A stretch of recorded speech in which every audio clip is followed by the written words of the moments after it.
Hey y'all, this is The People versus OJ Simpson, episode 9. It's just one more episode left, y'all. And if y'all want to get the link on my Twitter page, you are going to have to go ahead and hit that like button. Alright, so y'all, I have to say this episode was crazy. It was unbelievable. If I didn't know that this was a real life story, I wouldn't have believed it, So, we're going to go ahead, get into it. Basically, get into the basics. First off is one of the lawyers from the defense team. I don't even know if he's a lawyer, but one of the people out of the dream team, they're calling this young lady, I believe her name is Lauren or Laurel. She is a screenwriter who has basically interviewed Mark Fuhrman. So they're calling her to try to get some information about Mark Fuhrman because, they basically told her we're trying to get OJ off. And she was like, well, I don't want to give any information to help him get off. Like, I didn't ask, I didn't even give you my permission. And so they end up deciding, okay, well, what we need to do is, since they found out she's a screenwriter, and she's not even trying to accept payment. Like, people have offered her, it's $250,000 for the story, and she just wants to turn this into a screenplay. And so what they need to do now is go down to North Carolina. I guess that's where Mark Fuhrman used to work. Find some information on him that proves, some old court documents that prove that he is a racist. So, after everybody's arguing about who needs to go, they make a decision that Lee and Johnny is going to go. So Lee and Johnny goes down there. They find a bunch of information about Mark Fuhrman and how many times he didn't use the N-word. And so they go to this court hearing. They end up going to this court to try to basically plead the judge to release that information so they can use it with the case, so that they can get this woman to release the tapes that she has. And the judge is like, look, Johnny, I know you fancy talking and stuff, but ain't no TVs down here. Don't do all that. And we are not going to release it to you. Do not need that evidence. And I'm sitting there looking at him like, baby, you can't tell that's not your setting. All those people were older white people in the South. Not saying that every older white person is racist, but they wasn't feeling Johnny. You can tell by the looks on their faces that they were not feeling Johnny. So Johnny's pissed off. He's walking out with Lee. He's like, who does he think he is, telling me I don't need that information and not to talk to like that? And Lee is like, you know what, we're going to go in and file an appeal, and I'm going to do all the talking this time.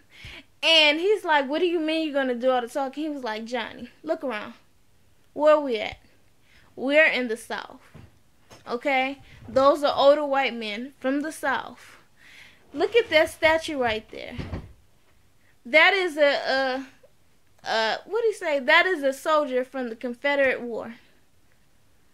I said, Johnny, you can't see this.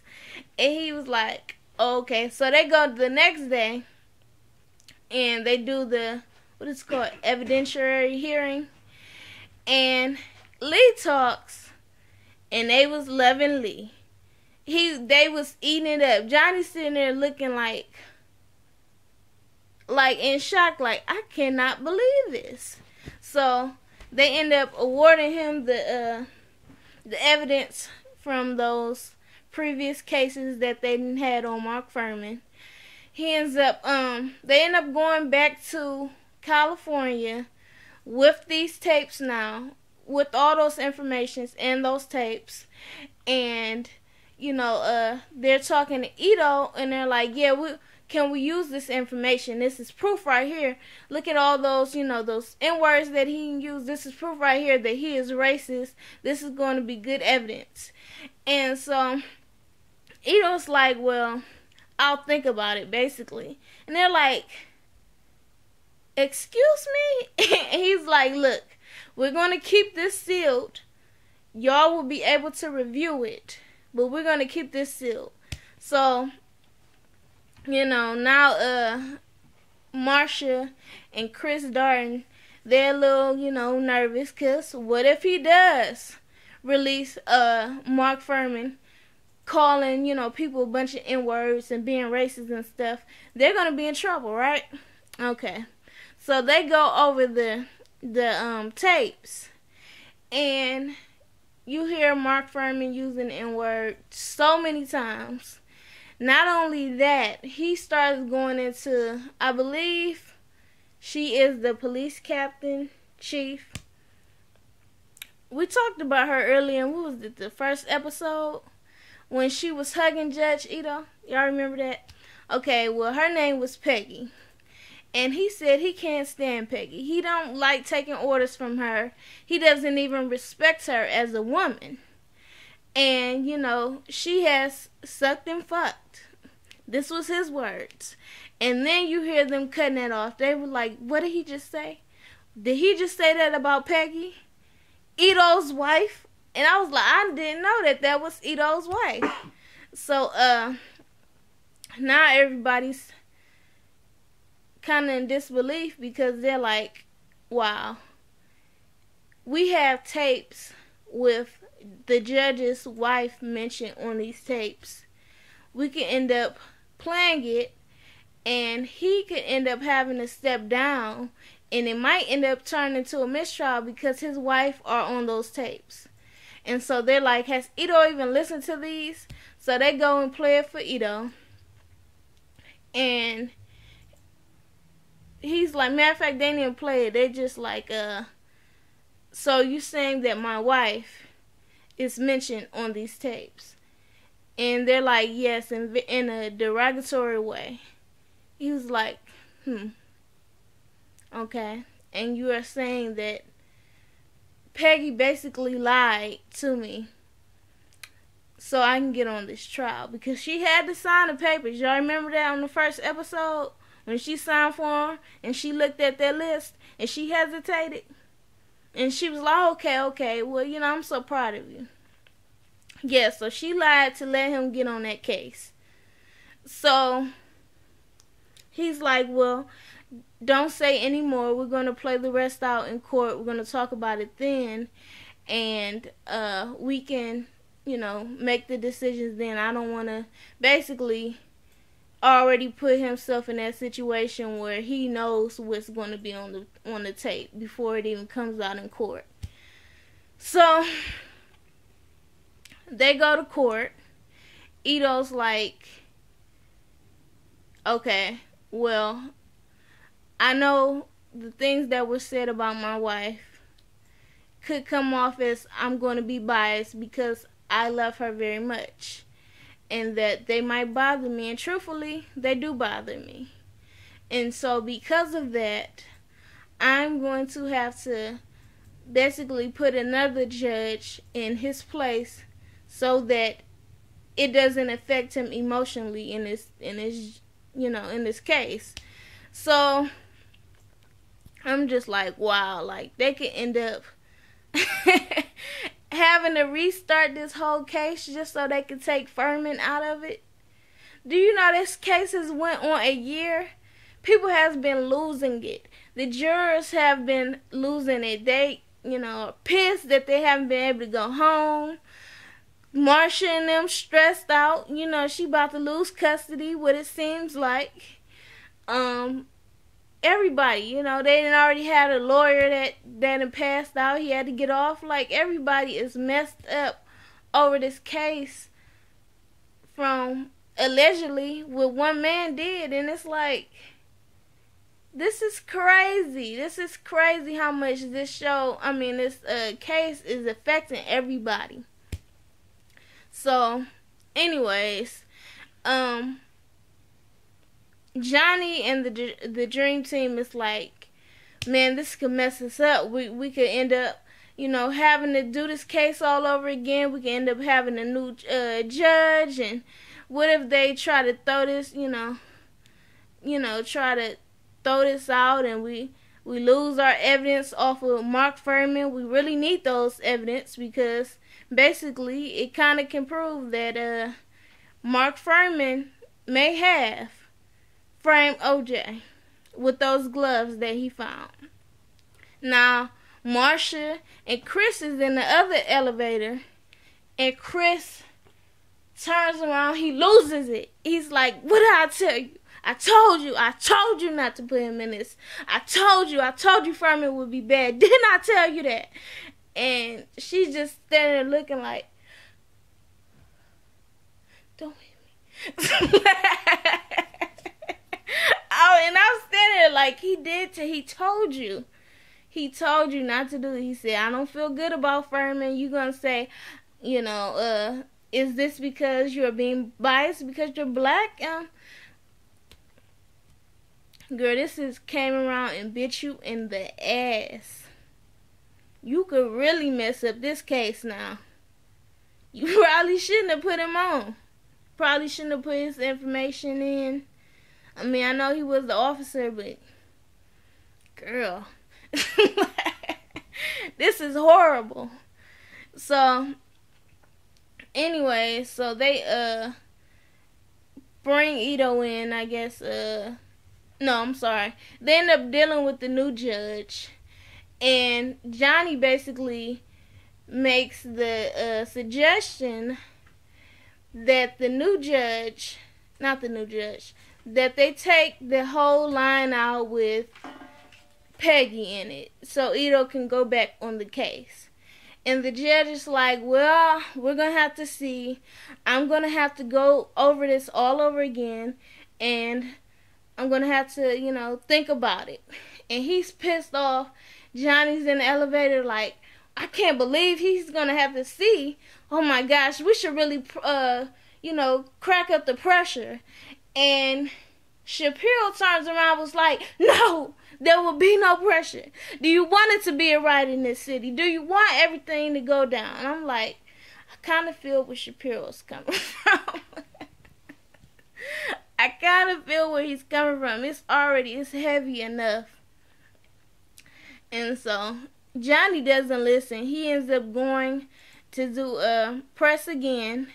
This time, I guess he have these activists, and they are trying to pressure the judge, basically, to put out those tapes for the whole public to hear. So, they didn't put Ito back on the case.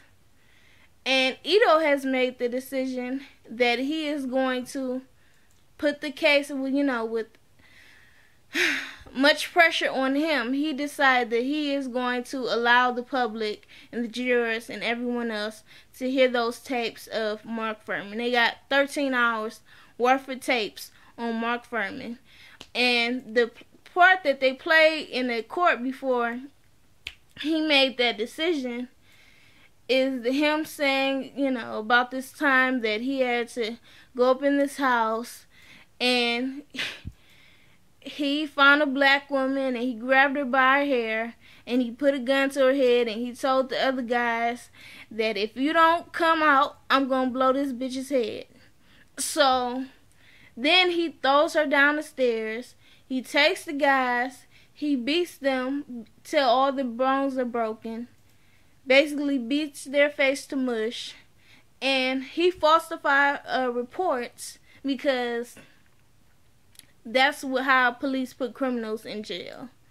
Police down there, they kill blacks, okay? They're beaten and they kill blacks for 30 years.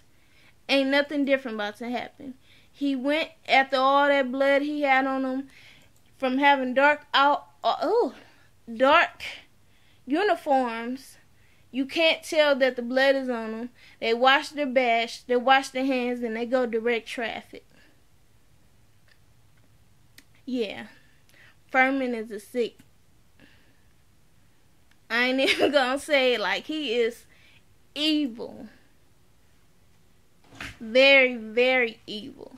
He got me sitting here thinking like, well, damn. I done went and said OJ. I believe OJ did it, but shit, Furman could have went ahead and framed him. For real, because he got that much hate for blacks and Mexicans because he said we're not good people.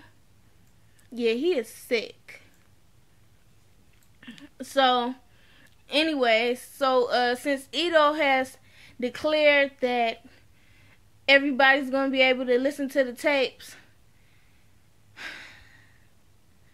Darton ends up losing it in court. He's like, this is not fair. Johnny has manipulated people. He has tried to pressure the court into releasing these tapes. And he starts going off. And Ito's like, you need to calm down. And before I hold you in contempt. He's still going off. And then he makes the decision, well, you know what? I want to call my counselor. So, we'll call up his counselor. So he looks at Marsha. Marsha stands up for him, and she's like, my client is basically trying to say that this is unfair, this is, ridiculous, and then she starts going off. And Ito was like, do I need to hold you in contempt? And she was like, do I need to take off my earrings and jewelry? So I'm sitting there looking at them like, what the hell is wrong with them? Everybody in the courtroom was looking at them like, oh, they ain't lost their minds. And then Darton came to his senses and he was like, you know what, Your Honor, I just want to apologize for that emotional outbreak that I had. And Ito was like, you know what, I have known you many years. I know that's out of character for you, so I will forgive you on that. So now everybody's happy because Ito is supposedly is going to let, the public hear the tapes. And then they get word back that the decision that he made was to let out 2 lines out of those 13 hours of tapes. 2 lines be released of him saying, nigger, we treat nigger like this and like that or whatever. And all it's going to do is hold him, for perjury. So, Johnny is pissed. Everybody in his dang on office is pissed. One of the ladies is crying. He's like, pull yourself together. Get out, call everybody else up. We're going to figure something out. So then they end up doing the, press again because he's talking about how it's so ridiculous that the court is basically, they're letting the justice system off. Okay? This is how it goes down all the time. That's what he's saying. Like, it's ridiculous. So now they're trying to pressure Ito again to release the full tape, which I think they should do. It's the truth. You gotta let everybody hear the truth. What's up? My hair look crazy as hell. Anyways, so I done went ahead and somehow my video stopped. So we're gonna have to get back into it. I done learned some more information just on that little bit of break. But anyway, so Ito has decided not to let out any other information, only those little 2 lines of perjury. Next is Furman coming to court. Okay, the infamous Furman.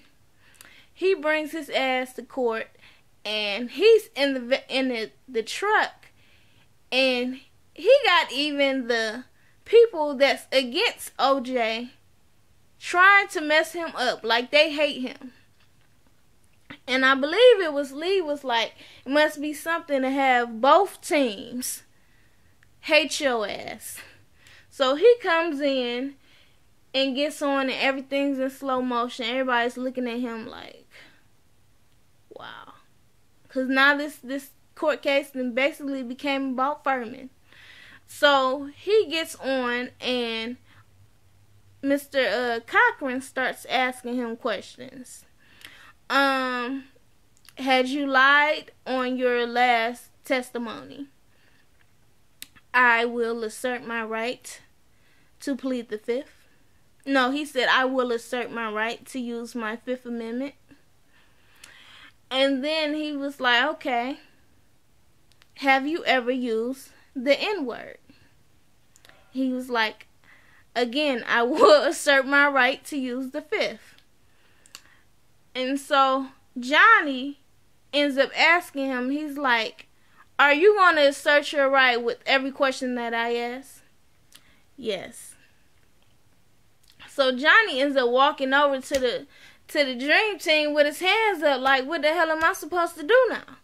And so Marsha was like, Your Honor, since he is not going to answer any of these questions, I think we should call him off of the stand. And Johnny was like, wait, I got one more question for you. And he was like, did you or have you ever framed anyone? He was like, I will assert my right to use the Fifth Amendment. And we like, He got you. He got you. You look guilty with even saying that. Wow. And I got a good little chuckle off of that. So Marsha's not, Marsha is, now like, this looks bad. This looks bad. So that was basically it. What I did find out about Furman is that he is, he retired after the case. But guess what? He has had success with his books. What is it called? Murder in Brentwood. I believe he had another book. And what's he doing now?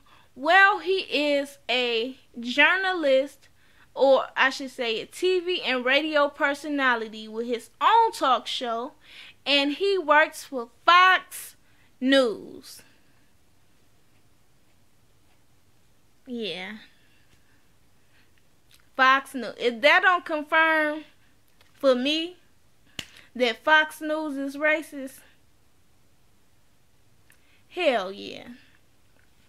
That's ridiculous. That's all I'm going to say on that. I cannot believe he is still in the damn spotlight.